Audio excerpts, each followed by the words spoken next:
anak namin kailangan maglakad sa ilang kilometro para maka-eskwela lang. At hindi po ang problema pag may nagkasakit, asawa namin, magulang namin, anak namin, pambayan sa ospital, tama. Lahat po ng mga problema na ito kailangan gawa ng solusyon.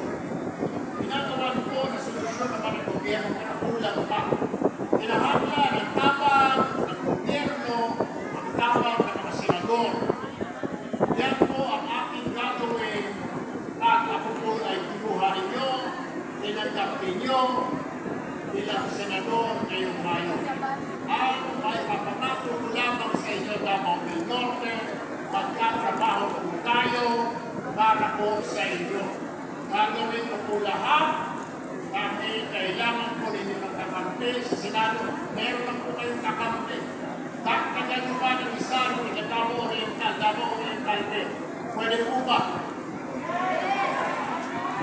Anyway, hindi ko na po pahabain pa para may mga kasama pa po ako sa loob.